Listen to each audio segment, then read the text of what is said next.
great to see you. I really appreciate you taking the time. Very excited for this topic, covering the benefit of employee benefits and how they have drastically changed over the last decade. They are completely different from when I came into the workforce.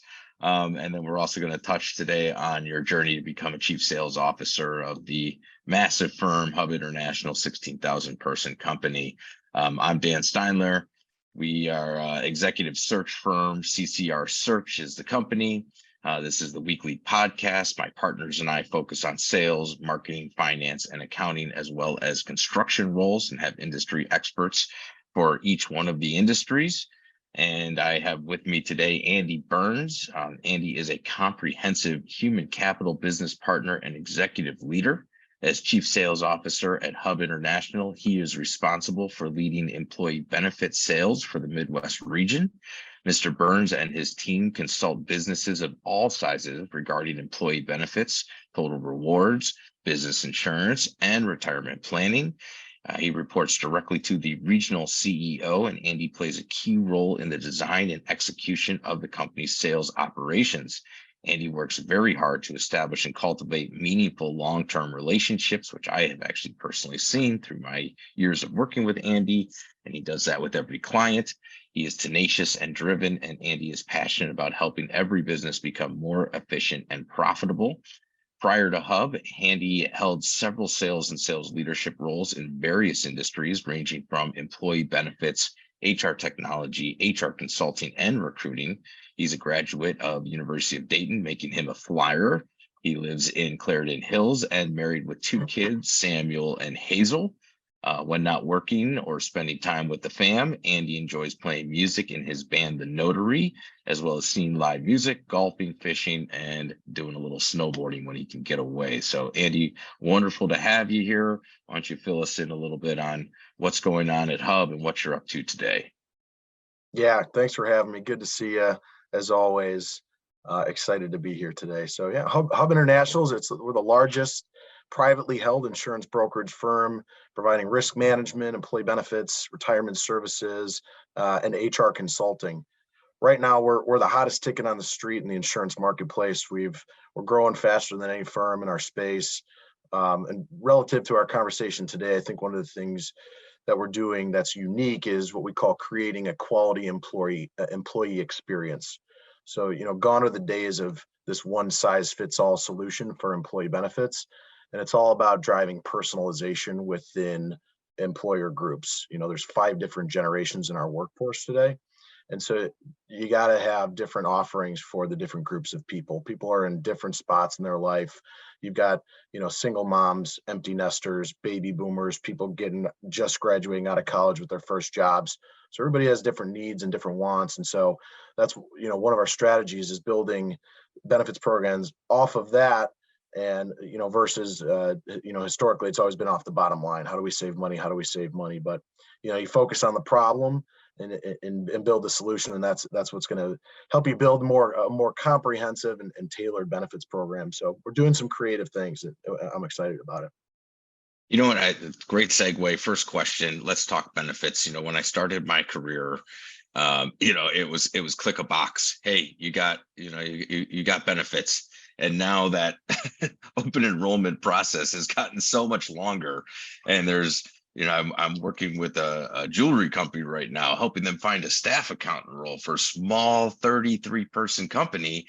And they have 8 different benefit packages they offer to their employees right out of the box. And I'll tell you, my head is spinning in all this. What has changed, and why has it changed? And, what does the future look like? It's quite different out there from the days of just checking the box and you got benefits. Yeah, absolutely.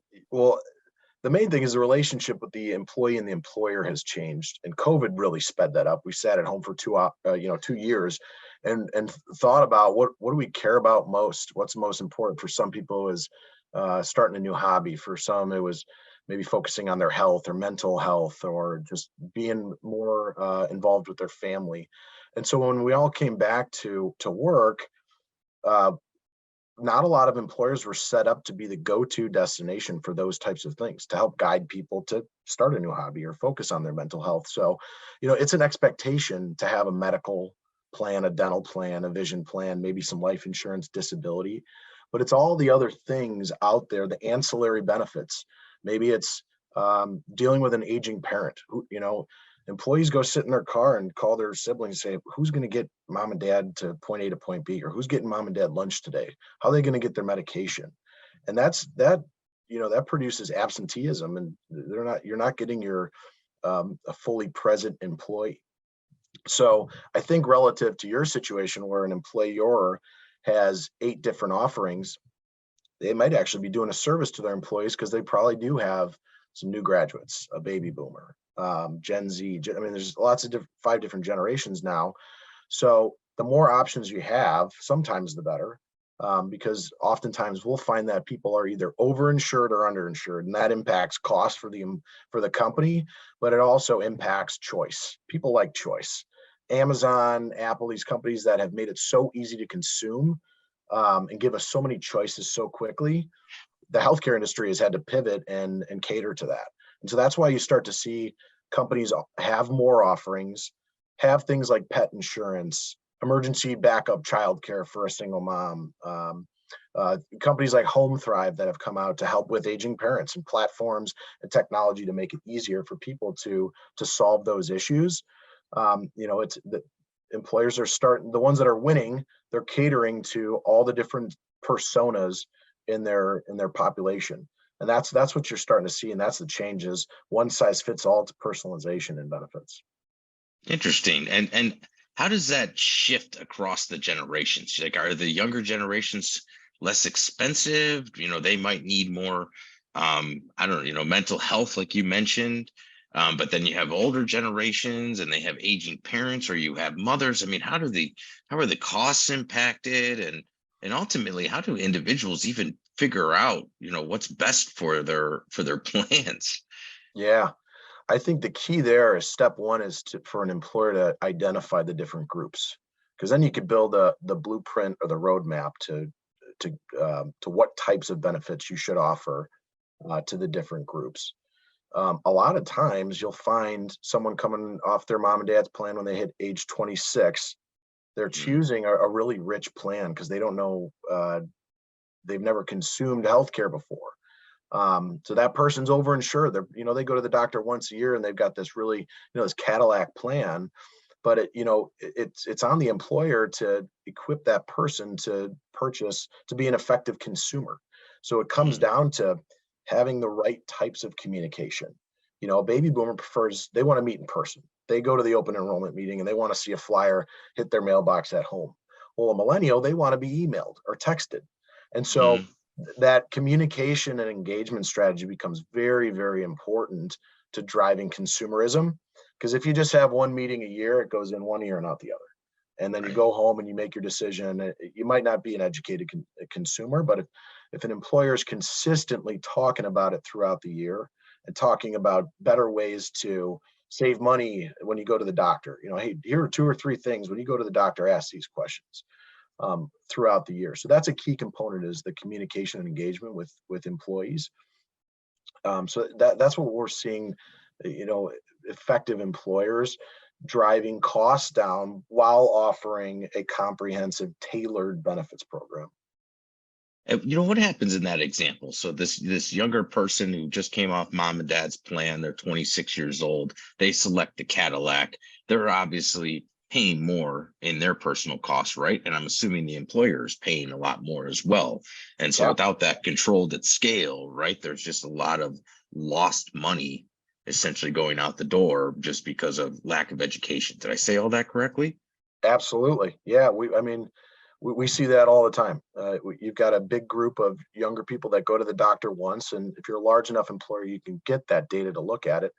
But it's a simple fix for an employer. It's, you can create different ways to migrate people from certain plans through contribution strategy and things like that. But it ultimately comes down to communication and making sure that that employee is knowledgeable about the decisions they're about to make. It's a big deal. and you don't need insurance until you need it. You Right. pay for it, and then all of a sudden you get hurt or you're sick, and then it's like, oh man, I need this. And then you start looking into it, and at that point it's too late. Whether you're overinsured or underinsured, you might look at it and say, I don't need all this insurance. I'm 26. I go to the doctor once a year. I've got one prescription. This isn't for me. I'm wasting money. And in return, the company's, spending more money on that. So you're absolutely right.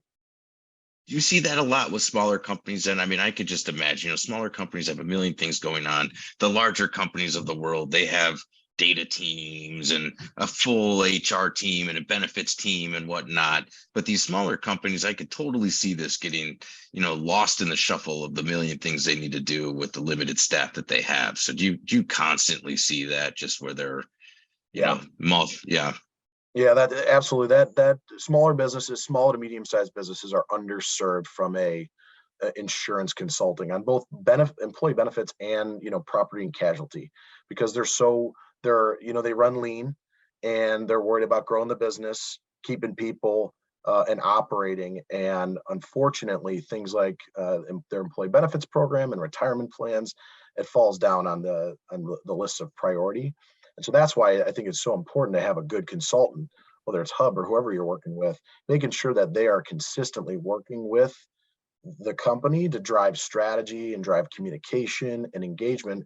Because at the end of the day, it really impact the cost. Benefits are usually number two cost outside of payroll, depending on what industry you're in.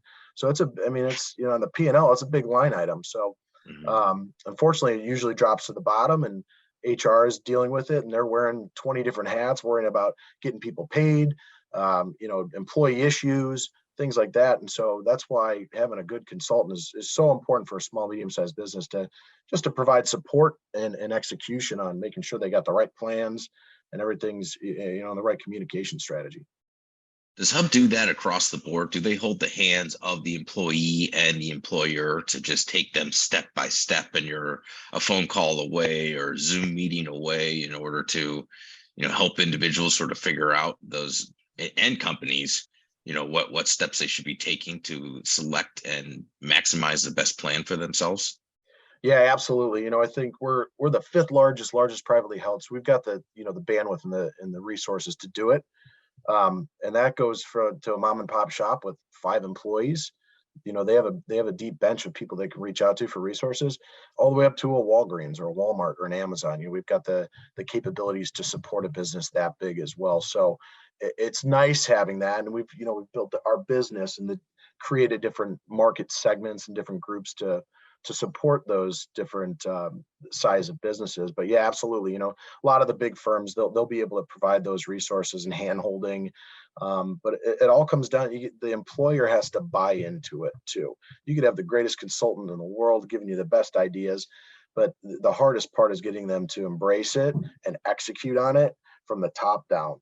And once you get that, you can really get creative with things like health and performance and wellness, because at the end of the day, what's driving up costs for businesses are sick people in their business. And if you can focus on making people healthier over time, you're going to reduce your costs. But that starts from the top down. They need to be bought in, whether it's health and performance, communication, engagement, driving adoption of a health savings account, and reaping the tax benefits from things like that. You can roll a plan out like that all day long. No one knows what it is. They're not going to go into it. And if they don't have the benefits, they're not going to do it. So all those things, put together, that's what's going to really drive an effective benefit strategy.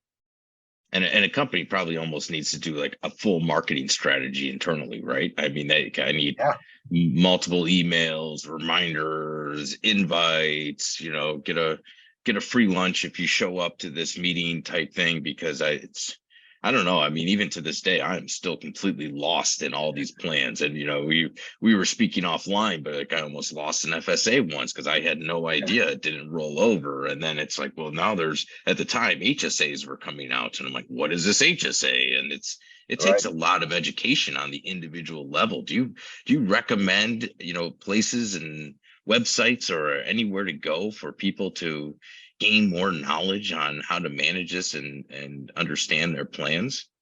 Yeah, well, one of the positive things that's happening in our industry is transparency. when you go to the doctor, you don't know what you're paying until afterwards. You can't say, hey, what's this going to cost me? They can't tell you because they don't know either.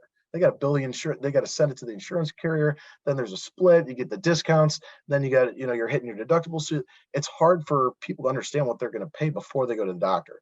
That's changing, which is exciting. So there's all these new websites and apps and tools where you can actually look at a menu and shop. I need a knee replacement.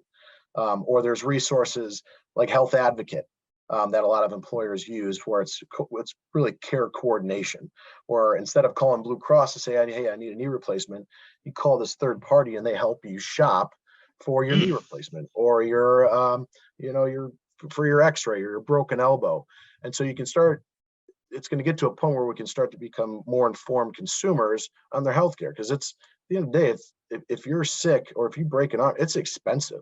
You want to shop for that. You shop for a TV the same way, right? You go to Amazon, you go to Best Buy, you look at Walmart, and you shop and you go, what's the best bang for my buck? No one does that with healthcare, or very few people. I shouldn't say no one. Very few people do that with healthcare because there's no tools out there for people to do it. So that's what's exciting about our industry, is you're going to start to see more of these platforms come out to allow people to be better shoppers, like having an Amazon for healthcare. And Amazon themselves, they're trying to do it. Warren Buffett, they're trying to do it too with pharmacy, which is one of the highest, the bigger cost drivers of healthcare is specialty pharmacy. So they're, even Amazon and all these billionaires, they're trying to get into it because they know it's a huge problem in our country, but it's changing. And that's, if you're an employee and something does happen, turn to your employer, because they do have resources through their insurance carriers, through brokers like Hub. We have all these resources. It's just a matter of people reaching out or knowing that they can reach out for help.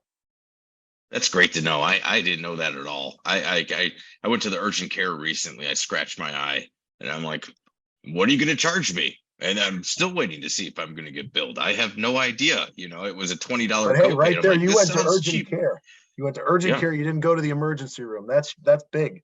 That's what most people, you get people going to the emergency room for coughs, and they're wondering why they get this big bill. And then businesses are wondering, why are my costs going up? So because you got 20% of your people going to the emergency room for a fractured finger, and they need an X-ray. So that's good. That's consumerism right there. You pick a smarter option, but people don't know that. People don't shop like that. That's great. Well, I'm making headway then. Slow Yeah. but steady. I'm somewhat getting educated. Yeah. I know we've just got a few minutes left here. Fill us in. You had an incredible run in your sales career, a lot going on in the economic environment right now that it's November of 2022 and layoffs and et cetera. Meanwhile, your career is going great. You've climbed to very high levels as a chief sales officer. How about some tips and tricks for some of the listeners of, how you've gotten to where you are, and any special mottos or, special arenas or things you follow to have the success you've had? Yeah, no, thanks. I appreciate it. Yeah, I had an old boss who taught me something, and it's detach yourself from the outcomes and adhere to a process. If you're a salesperson and you focus on your quota and that number, and that's all you focus on, you're missing the ball. It's, how do I get my next meeting? How do I get the next direct phone number so I can pick up the phone and call someone? Or if if you aspire to be a sales leader, it's, what are the steps I need to take to get to that level? And for me, it was, be a sales manager. And you fall sometimes you don't get it, sometimes you do. But so what are the steps? And you start with step one, focus on step one. So that's, adhering to the process and forget about the outcome. Because if you just focus on the goal, you can get there. It might take longer, but if you focus on the process to get there, you'll succeed quicker from what I've seen. I think a couple of the other things is I've been fortunate to have some amazing leaders in my life. You've seen some of them that I've worked alongside, but having a mentor and a sounding board when you're trying to hit goals, trying to move into a leadership position has been so important for me, because, sometimes I don't know what to do. And it's like, well, who do I go to? And you go to a mentor, you can, you talk to your peers. And so that's really important. I also think building your own brand is so important when you're as a salesperson, or if you want to move into leadership. That plays a key role. I've seen a lot of really good salespeople with bad brands who want to get into leadership don't get into leadership because of that, or vice versa. It's people with really good brands who aren't doing that well. All of a sudden, you see them rising up the ranks. Like, how is this person doing this? Like, well, they've got a great brand. They work hard. They're respectful. They've networked internally really well. I think when you're at a big organization, internal networking is key. Making it a point to every week and every month introduce yourself to somebody new, whether it's in your department, outside of your department, in a different geography. That's one thing that's really worked well for me in helping building my brand internally at Hub is, people know me because I reach out to so many people and it's like, oh yeah, Andy, he's doing that. That kind of makes sense. And so that I would say those are some of the key things that have helped me along the way to aspire where I'm at today. And but I attribute a lot of it to just having really good leaders that I've just taken a little bit from each one, whether it's talk tracks or leadership styles or ways to run a sales meeting or ways to run just a big group sales meeting. That's really helped me. It's kind of like the Beatles. They took a little bit from everybody and made their own music. That's great. I think that's great feedback, right? Focus on the process, not so much the outcomes. Have some strong mentors, do networking, and work with some of the best, to put them alongside you to uncover your own success. So great feedback. Yeah. Appreciate the time, Andy. This has been very helpful. Thanks for helping me wrap my head a little bit more around benefits and how they can impact both employers and employees. Great for my listeners. And I can't thank you enough for taking the time today. No, it's good to see you. Thanks for having me. Take care. Thanks, Andy. See ya.